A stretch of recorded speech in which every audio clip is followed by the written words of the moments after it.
Good evening दोस्तों, exam guide analysis में आपका स्वागत है। दोस्तों, आज इस वीडियो में अपन चर्चा करेंगे जीआई टैग के बारे में। साथ ही जो अपना डेड सी है उसके बारे में अपन इस लेक्चर में चर्चा करेंगे। तो शुरू करते हैं आज के पहले क्वेश्चन के साथ। आज का पहला क्वेश्चन है, भारत में सबसे बड़े सर्कुलर रेलवे नेटवर्क की स्थापना कहाँ की जाएगी? दोस्तों, हाल ही में भारत में एक बहुत बड़े सर्कुलर रेलवे नेटवर्क की स्थापना की जा रही है, ताकि भारत में जो रेलवे नेटवर्क है उसको बढ़ावा दिया जा सके, भारत की डेवलपमेंट में एक योगदान दिया जा सके। तो ये जो सर्कुलर नेटवर्क रेलवे नेटवर्क है, इसकी स्थापना अपनी कलकत्ता में की जाएगी। ठीक है, जो भारत की इकोनॉमिक डेवलपमेंट में बहुत ही महत्वपूर्ण योगदान देगा। नेक्स्ट क्वेश्चन है, हाल ही में किस राज्य को काजू के लिए जीआई टैग दिया गया? दोस्तों बताओ, काजू है उसके लिए जीआई टैग किस राज्य को दिया गया है? तो पहले तो मैं आपको बता दूं कि काजू है वो मुख्य रूप से जो ड्राई फ्रूट है वो अपने जो साउथ इंडिया है वहां पर इसका उत्पादन सबसे ज्यादा होता है। फिर भी अपने जो इसके अलावा भी अपने जो इंडिया है, इसके जो मध्य इंडिया है वहां पर भी इसका उत्पादन होता है। तो हाल ही में जो अपना गोवा है उसके वहां पर जो काजू का उत्पादन होता है उसे जीआई टैग दिया गया है। दोस्तों, यहाँ पर कभी आप गोवा जाएंगे तो आप देखेंगे कि यहाँ पर बहुत सारे काजू के पेड़ होते हैं, वहां पर काजू लगती हैं पेड़ों के ऊपर। तो उसे गोवा के जो काजू हैं उसे जीआई टैग हाल ही में सरकार के द्वारा दिया गया है। बात करते हैं जीआई टैग के बारे में। तो दोस्तों, जीआई टैग है जिसे ज्योग्राफिकल इंडिकेशन के नाम से भी जानते हैं। इसका इस्तेमाल ऐसे उत्पादों के लिए किया जाता है जो कि एक विशिष्ट भौगोलिक क्षेत्र में उत्पादित होते हैं। अर्थात कोई जहाँ पर कोई अलग प्रकार की जो ज्योग्राफिकल जो क्षेत्र होता है वहां पर उनकी विशिष्टता होती है, उसको आधार मानकर इनको जीआई टैग दिया जाता है। दोस्तों, इन उत्पादों की विशेषता और प्रतिष्ठा भी इस मूल क्षेत्र के कारण होती है। इस तरह का संबोधन है वो उत्पाद की गुणवत्ता और विशेषता को आश्वासन देता है। ठीक है, अर्थात मतलब ये है कि जीआई टैग उस उत्पाद को दिया जाता है जिसकी गुणवत्ता अच्छी हो, उसकी विशेषता अच्छी हो, अर्थात उसकी जो गुणवत्ता को बनाए रखने के लिए, उसकी जो एक अलग जो क्षेत्रीय विशेषता है उसको बनाए रखने के लिए जीआई टैग दिया जाता है। दोस्तों, जीआई टैग है वो औद्योगिक संपत्ति के संरक्षण के लिए एक कन्वेंशन हुई थी, पेरिस कन्वेंशन के तहत बौद्धिक संपदा अधिकारों के एक घटक के रूप में शामिल किया गया है। ठीक है, जीआई टैग पर कौन सी कन्वेंशन हुई थी? Paris convention for the protection of intellectual property right के रूप में। ठीक है, तो इसे सॉरी आईपीआर जो अधिकार होते हैं, अपने बौद्धिक संपदा अधिकार होते हैं जो कि किसी विशेष उत्पाद के लिए किसी व्यक्ति को दिए जाते हैं, उसके तहत इनको शामिल किया गया है। दोस्तों, अंतर्राष्ट्रीय स्तर पर जो जीआई का विनियमन है वो डब्ल्यूटीओ का एक समझौता है, trade related expect to intellectual property right, अर्थात ट्रिप्स, इसे हिंदी में कहते हैं बौद्धिक संपदा अधिकारों के लिए व्यापार संबंधी पहलू पर समझौता हुआ था डब्ल्यूटीओ के तहत। तो डब्ल्यूटीओ का जो ये ट्रिप्स समझौता है इसके तहत इंटरनेशनल लेवल पर जो जीआई टैग है इसको विनियमित किया जाता है। ठीक है, इसके तहत ट्रिप्स समझौता किससे रिलेटेड है? ट्रिप्स समझौता है वो डब्ल्यूटीओ के द्वारा प्रमोटेड एक समझौता है जो कि अंतरराष्ट्रीय स्तर पर जो ज्योग्राफिकल इंडिकेशन है उसको विनियमित करता है। वही राष्ट्रीय स्तर पर बात करें तो राष्ट्रीय स्तर पर भारत सरकार जीआई टैग देने के लिए एक एक्ट लेके आई थी, geographical indication of goods registration and protection act 1999। ठीक है, के तहत जीआई टैग दिया जाता है। ठीक है, इसे हिंदी में कहते हैं राष्ट्रीय स्तर पर जो ये जो जीआई टैग दिया गया है इसे हिंदी में कहते हैं एक्ट वस्तुओं का भौगोलिक सूचक पंजीकरण संरक्षण अधिनियम 1999। दोस्तों, इस एक्ट को है 2003 में लागू किया गया था, सितंबर 2003 में लागू किया गया था। ये बन गया था 1999 में। इस एक्ट के तहत भारत में जो जीआई टैग है उसको विनियमित किया जाता है, कंट्रोल किया जाता है। ठीक है दोस्तों, ध्यान देने वाली बात है कि सबसे पहले भारत में जीआई टैग कौन से उत्पाद को दिया गया था? तो वर्ष 2004 में सरकार के द्वारा जो जीआई टैग, पहला जीआई टैग है, वो दार्जिलिंग की चाय को दिया गया था। वेस्ट बंगाल का जो दार्जिलिंग क्षेत्र है, जहाँ पर चाय का अच्छा खासा उत्पादन होता है, वहाँ की जो स्पेशलिटी है उसको जीआई टैग दिया गया था। ध्यान रखना, जीआई टैग है वो 10 वर्ष की अवधि के लिए दिया जाता है। ठीक है, अगर किसी भी वस्तु को अपन जीआई टैग देते हैं तो वो 10 वर्ष के लिए मान्य होता है। दोस्तों, महाबलेश्वर स्ट्रॉबेरी, जयपुर की ब्लू पोट्री, बनारसी साड़ी, तिरुपति के लड्डू तथा मध्य प्रदेश के जो झबुआ का कड़कनाथ मुर्गा है, आदि ऐसे उत्पाद है जिनको जीआई टैग दिया जा चुका है। इसके अलावा जीआई टैग किसी उत्पाद की गुणवत्ता और उसकी अलग पहचान का एक सबूत होता है। ठीक है, अगर उत्पादों की बात करें तो कांगड़ा की जो पेंटिंग है, नागपुर का जो संतरा है, और जो कश्मीर की जो पश्मीना ऊन है, जो कि पश्मीना ऊन बकरी है उससे प्राप्त होती है, उसे भी जीआई टैग दिया गया है। ठीक है दोस्तों, जीआई टैग है वो विभिन्न क्षेत्रों में दिया जाता है। जैसे कोई कृषि उत्पाद हो गया, कृषि से बनी हुई कोई वस्तु होगी, उसे जीआई टैग दिया जा सकता है। साथ ही प्राकृतिक उत्पाद हो गए, कोई निर्मित हस्तकलाएं हो गई, कपड़ा हो गई, वस्तु हो गई, हस्तशिल्प हो गई, या फिर कोई खाद्य सामग्री हो गया, जैसे कड़कनाथ मुर्गा हो गया। कृषि उत्पादों में जैसे दार्जिलिंग टी हो गई। हस्तशिल्प में जैसे कि अपने कपड़ा हो गया, जैसे बनारसी साड़ी हो गई, आदि जो चीजें होती हैं इनको जीआई टैग दिया जाता है।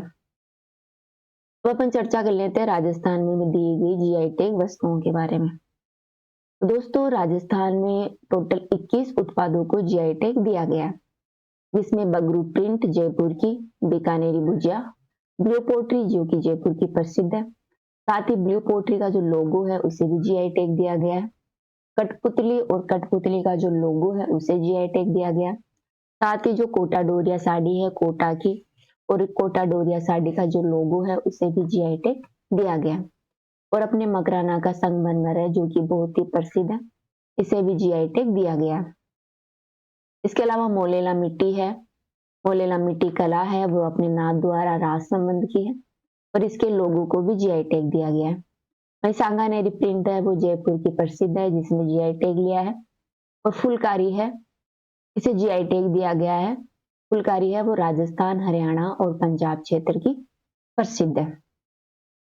इसके अलावा थेवा कला प्रतापगढ़ की, पोखरण पोट्री जैसलमेर की, और सोजत मेहंदी पाली की, इसे जीआई टैग दिया गया। सोजत मेहंदी को दोस्तों सितंबर 2021 में जीआई टैग दिया गया। साथ ही हाल ही में अभी अगस्त में 2023 में सरकार ने 5 वस्तुओं को जीआई टैग और दिया, जिनमें आ जाते हैं पिछवाई कला। पिछवाई कला अपने राज संबंध जो नाथ द्वारा की है वहां की प्रसिद्ध है। इसके अलावा जोधपुरी बंदेज, कोफ्तगिरी जो कि उदयपुर की है, उस्ता कला जो कि बीकानेर की है, और कसीदाकारी क्राफ्ट है वो बीकानेर की है, इसे भी जीआई टैग दिया गया है। ठीक है, ध्यान रखना ये पूछ लिया जाता है इनके बारे में, इन वस्तुओं के बारे में। जैसे थेवा कला कहाँ की प्रसिद्ध है, तो ये प्रतापगढ़ की है। सोजत मेहंदी है वो पाली की है। पिछवाई कला है वो नाथद्वारा की है। कोफ्तगिरी है वो उदयपुर की, और कसीदाकारी क्राफ्ट है वो बीकानेर की है। नेक्स्ट क्वेश्चन है, एक रिपोर्ट के अनुसार किस देश ने 6 दशकों में आधे से अधिक ग्लेशियर खो दिए हैं? तो दोस्तों, हाल ही में वैश्विक स्तर पर एक रिपोर्ट जारी की गई है, जिसमें बताया गया है कि जलवायु परिवर्तन के कारण बहुत से ग्लेशियर पिघलते जा रहे हैं, क्योंकि ग्लोबल वार्मिंग है वो बढ़ रहा है। तो पिछले 6 दशकों से अपना जो पेरू है इसके आधे से ज्यादा ग्लेशियर पिघल गए हैं। ठीक है, पेरू एक देश है। कहाँ है पेरू? पेरू अपना जो दक्षिणी अमेरिका है वहां का एक देश है, जहाँ के आधे से अधिक ग्लेशियर क्लाइमेट चेंज के कारण पिघल गए हैं। नेक्स्ट क्वेश्चन है, महिलाएं पानी के लिए और पानी महिलाओं के लिए एक अभियान शुरू किया गया। दोस्तों, ये अभियान कौन से मंत्रालय, कौन सी मिनिस्ट्री के द्वारा शुरू किया गया, तो बताइए। दोस्तों, यह अभियान है, ध्यान रखना, महिला एवं बाल विकास मंत्रालय के द्वारा शुरू नहीं किया गया है, ये किया गया आवास व शहरी कार्य मंत्रालय के द्वारा। ठीक है, तो महिलाएं जो पानी लेने जाती हैं, लाती हैं, उनको घर पर ही पानी प्रोवाइड करवाने के लिए और उनको पानी की सुविधा प्रोवाइड करवाने के लिए आवास और शहरी कार्य मंत्रालय है उसके द्वारा पानी महिलाओं के लिए और महिलाएं पानी के लिए अभियान शुरू किया गया है। नेक्स्ट क्वेश्चन है, राजस्थान के किस जिले में लीलावानी खान स्थित है? तो दोस्तों बताइए लीलावानी खान कहाँ पर है? लीलावानी खान है वो अपने बांसवाड़ा में स्थित है। नेक्स्ट क्वेश्चन है, 1956 ईस्वी में एमपी का कौन सा क्षेत्र महाराष्ट्र में मिला दिया गया था? दोस्तों बताइए मध्य प्रदेश का कौन सा क्षेत्र है जो कि वर्तमान महाराष्ट्र में है? तो विदर्भ है वो महाराष्ट्र में है वर्तमान में, वहीं विदिशा चंदेरी मालवा है वो मध्य प्रदेश में स्थित है। अगला है, गुलाबों का युद्ध कहाँ हुआ था? दोस्तों बताइए गुलाबों का युद्ध कहाँ हुआ था? गुलाबों का युद्ध है वो अपने इंग्लैंड में हुआ था। अगला क्वेश्चन है, इस वर्ष प्रथम तार लाइन कोलकाता से आगरा तक शुरू की गई थी? तो दोस्तों बताइए भारत की पहली तार लाइन है वो पहली बात तो आगरा से अपने कोलकाता तक शुरू की गई थी। आगरा अपने यूपी से कोलकाता वेस्ट बंगाल तक शुरू की गई थी। ठीक है, अंग्रेजों द्वारा जो अपना संचार का माध्यम था उसे डेवलप करने के लिए यह तार लाइन अंग्रेजों ने बिछाई थी, जो कि लगभग 1853 ईस्वी के आसपास बिछाई गई थी। ठीक है, तो भारत में पहली तार लाइन कब शुरू की गई थी? भारत में पहली तार लाइन है वो 1853 में शुरू की गई थी अपने आगरा से कोलकाता के बीच में। नेक्स्ट क्वेश्चन है, पाचन क्रिया में प्रोटीन निम्न में से किस पदार्थ में बदल जाता है? तो दोस्तों बताइए पाचन क्रिया में प्रोटीन है वो कौन से पदार्थ में बदल जाता है?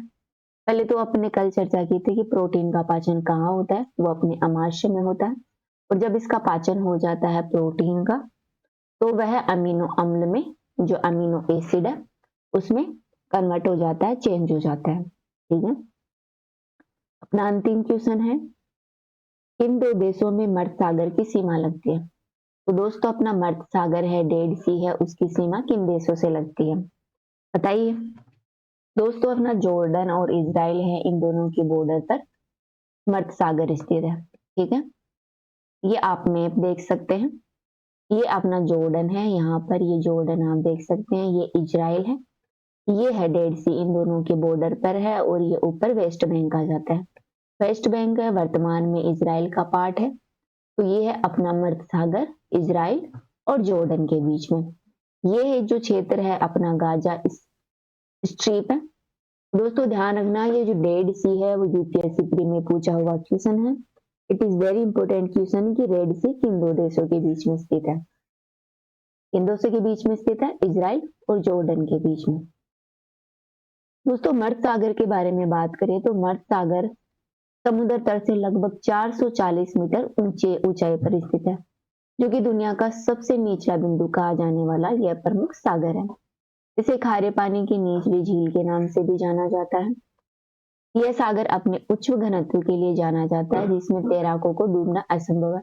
अर्थात अगर आप इसमें डूबने की कोशिश करेंगे तो इसका उच्च घनत्व होने के कारण आप इसमें डूब नहीं पाएंगे।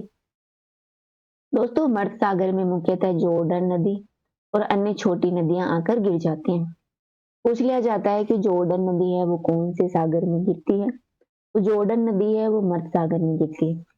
ये देख सकते हैं ये जॉर्डन, ये जो अपना क्या बोलते हैं मर्द सागर है, ये नीचे जॉर्डन इजराइल आसपास के देशों की बात करें तो इधर इराक आ जाता है, ये सीरिया है, ये टर्की, ये ऊपर ब्लैक सी आ जाता है, ये मेडिटेरियन सी है, यहाँ पर गाजा पट्टी है, ये अपना रेड सी है, और ये जो है ये स्वेज कैनाल है, ये इजिप्ट है, ये अफ्रीका वाला पार्ट है, ये अपने जो मिडिल एशिया है, मिडिल ईस्ट एशिया है, ये नीचे सऊदी अरेबिया है, ये यमन, ओमान, यूएई, और ये अपना छोटा सा कतर आ जाता है, ये ईरान इराक यहाँ पर आ जाता है, इराक है ये रहा, और ईरान है वो अफगानिस्तान से बॉर्डर टच करता है।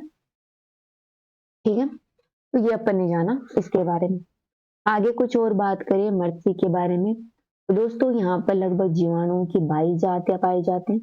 इसके अलावा मर्द सागर में प्रचुर मात्रा में खनिज भी पाए जाते हैं। ये खनिज पदार्थ होते हैं वो वातावरण के साथ मिलकर स्वस्थ जो अपनी हेल्थ होती है उसके लिए लाभदायक होते हैं। दोस्तों अरस्तु ने भी इसके भौगोलिक गुणों का जिक्र किया था। दोस्तों मर्द सागर में आम पानी की तुलना में 20 गुना ज्यादा ब्रोमीन होता है और 50 गुना ज्यादा मैग्नीशियम होता है। साथ ही 10 गुना ज्यादा इसमें आयोडीन होता है। ब्रोमीन धमनियों को शांत करता है। मैग्नीशियम त्वचा की एलर्जी से लड़ता है और श्वास नली को साफ करता है, जबकि आयोडीन कई ग्रंथियां जो उनको क्रियाशील बनाता है। ये अपनी हेल्थ के लिए बहुत ही इंपॉर्टेंट होते हैं। दोस्तों सौंदर्य और स्वास्थ्य के लिए मर्द सागर के गुणों की सिद्धति की वजह से ये कई प्रकार की जो कंपनियां हैं वो इसके सौंदर्य प्रसाधन बनाती हैं। इसके गर्म सल्फर सोते और कीचड़ कई बीमारियों के इलाज में महत्वपूर्ण भूमिका निभाते हैं। खासकर अर्थराइट्स और जोड़ों से संबंधित जो बीमारियां होती हैं उसके इलाज में उपयोगी होते हैं। तो ये अपन ने जाना मर्द सागर के बारे में। तो इस वीडियो में इतना ही। ये यहाँ पर आप आंसर की देख सकते हैं। तो थैंक यू। कल फिर मिलते हैं। आपको वीडियो कैसा लगा कमेंट में जरूर बताएं। Again thank you.